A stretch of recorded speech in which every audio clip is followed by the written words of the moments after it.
Welcome back, everyone. This is Classic Homesteading Practices, and today I want to talk to you a little bit about succession planting. Now, for me, this has been a very interesting turn of events because succession planting has not been something I've thought of being up in the Great White North, but it is possible wherever you are. You just need to be able to have the thought of time planned out in your favor. And what does this mean? It means being able to see which crops you can sow first, and then which crops you can sow after your first crops are either done or you feel like they can go alongside these crops. For instance, in the beginning of spring, you may have done a bunch of lettuce or beets, root vegetables of any kind, because they're able to withstand a little bit of frost or a light frost. And they're also very quick to germinate, grow, and then harvest. Like, radishes are really quick, being 30 days from germination to harvesting to pull out of the ground. And then you have beets, which are 55 to maybe 60 days after germination to pull out of the ground. So having those numbers in mind, you may be able to pull out your radishes at the end of May, beginning of June, your beets at the end of June, and even if you go into kohlrabi or your lettuces, depending on how you decide to do them, whether you are doing them in baby greens, sowing them very heavily together, or if you decided to disperse them so you could get large heads, you could plant something in between those big heads. Or after you're done harvesting all your baby greens, you can plant something new in that space. Kind of crazy to think about it, but it's one of the best reasons why I personally love greenhouses, and also why I like sowing indoors, because once you know how long it's going to take for something to germinate or an approximation, then you can go ahead and space out your time to help get the next plants in the ground. So for me, I am in a new place. My season is a lot longer than what it used to be. However, I still have a wet and cold season, and this is my first year at this place, so succession sowing is a bit different for me. I am able, though, to set all of my seedlings outside and grow them outdoors.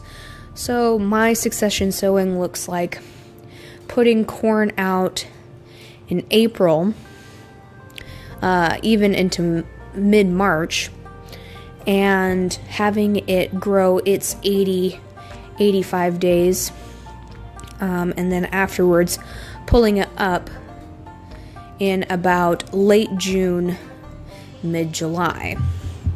And I've given myself a lot of space so I can put smaller, not quite like fully grown plants in between the spaces, so I can start setting myself up for the next crop while these plants are fruiting and are about ready to die.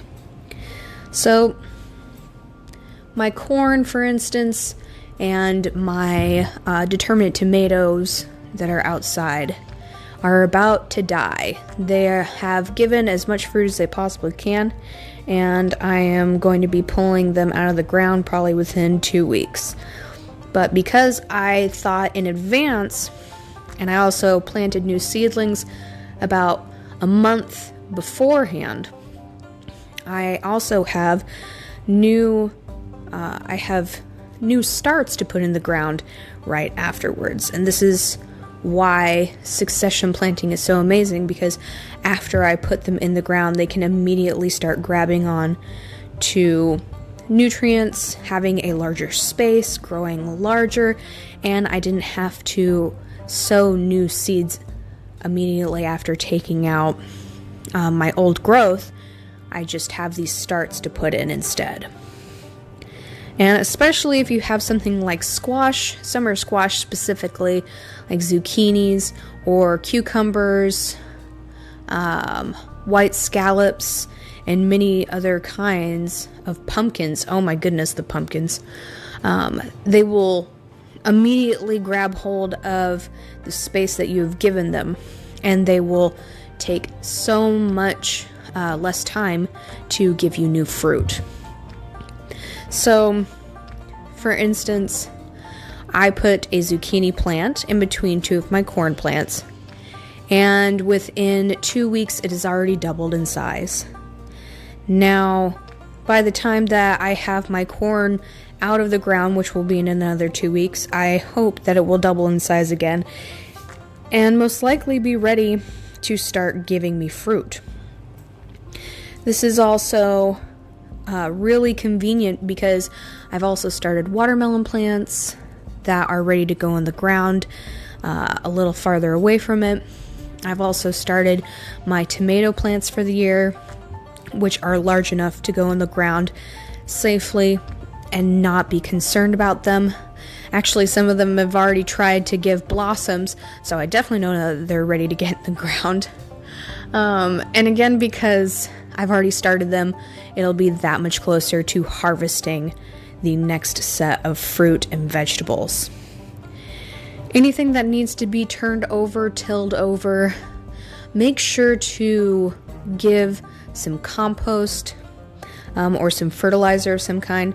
I personally have put chicken manure compost into the ground before I put new plants of any kind in there, just to give it a nice nutrition boost.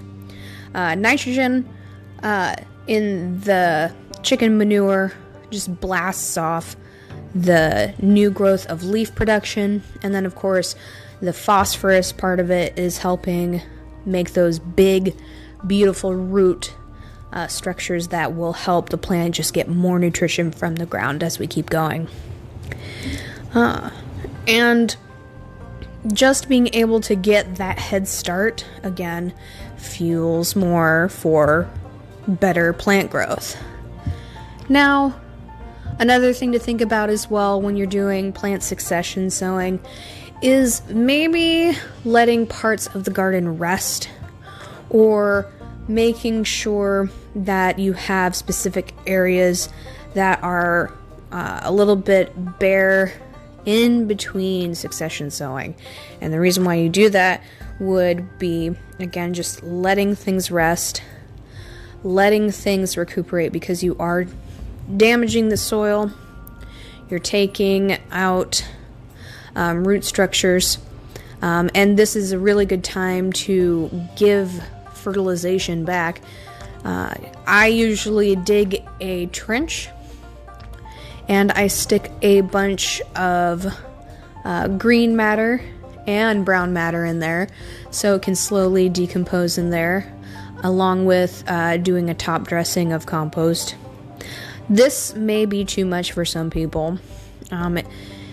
If you are doing a smaller garden, I definitely wouldn't do that, just because a lot less space. There is a lot more room for air and a lot more room for nitrogen burning is the main problem. Because when you're composting, if it's new compost, it's breaking down, it's releasing volatiles, or basically just it gets way too hot even sometimes for your plants to be able to grow properly, and then it will just kill your starter plants that you've been loving and cherishing for the last month or month and a half, depending on the plant. Also, doing cover crop or a nitrogen crop to put into the ground or just turn over for compost or for building soil stability might be a really good thing to succession sow. Putting clover or doing a row of beans just to turn over into the ground is a really good way to strengthen up your soil and make things a lot more hardy for the next time you want to plant in that bed. Though, of course, if you are doing a potted garden and you're doing succession planting, it is a completely different scenario. What I do for my pots is, after I've taken out the used up or the dead plant, I take out my wagon or a giant bucket. I put the old dirt in, and I take worm casting, or I have a giant bucket in my backyard that is a worm farm, and on the bottom of it I have a hole with a spigot on it. I fill up the entire bucket, black bucket, full of water, and I let it just drain through, which the worms love because it's like having rain put on them. But I'm not drowning them out because I'm letting it just flow through.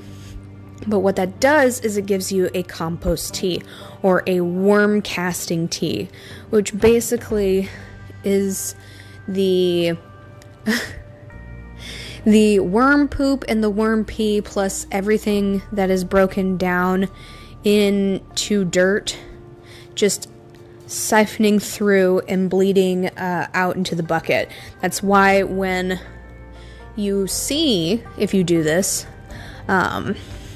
it turning yellow or brown, that is just all the nutrition that comes from the worms doing their work, basically. Now, there are other ways to do compost tea with actual compost. Again, you would run water through it, or you would scoop some of your living compost that has been fully turned over, put it into a burlap sack or a type of durable bag that will let the compost leach through a couple of days into a large vat of water. I use a trash can for that. That's about 10 to 15 gallons.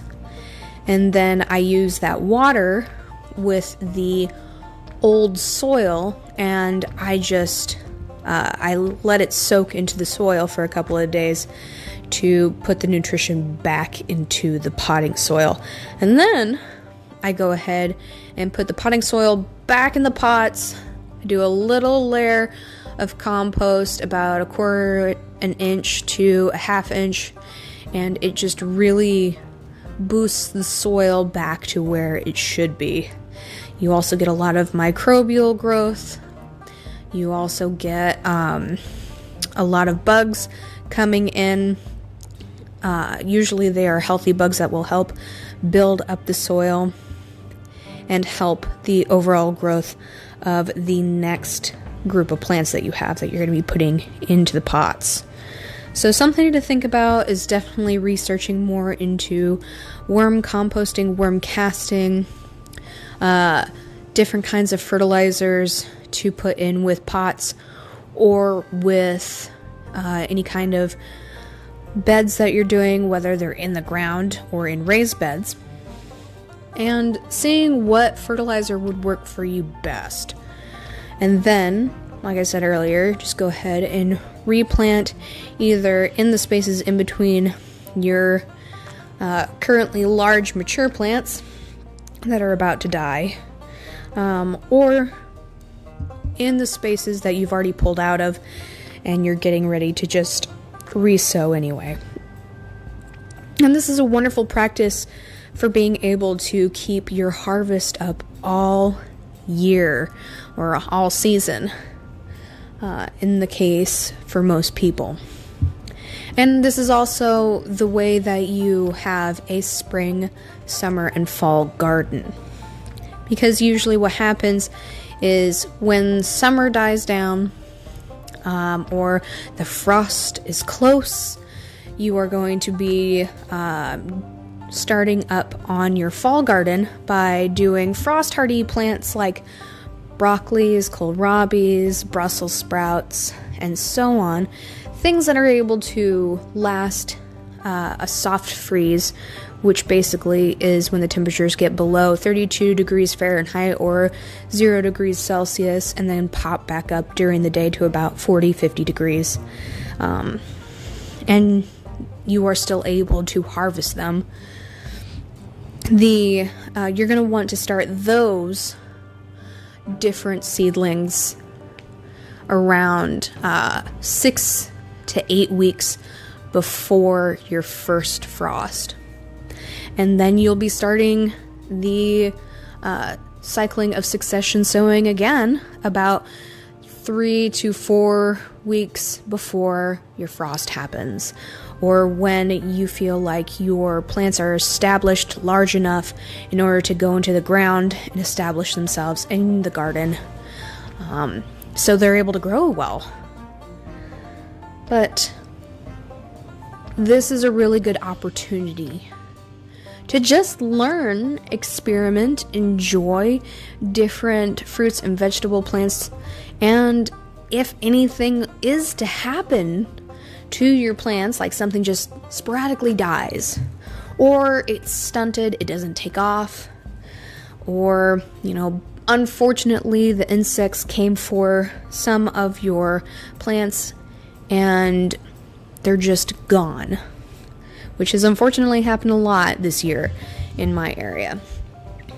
Succession sowing also gives you the ability to fill in those holes. And for me personally, being able to fill in those holes makes the blow of losing the first round of crops a lot easier.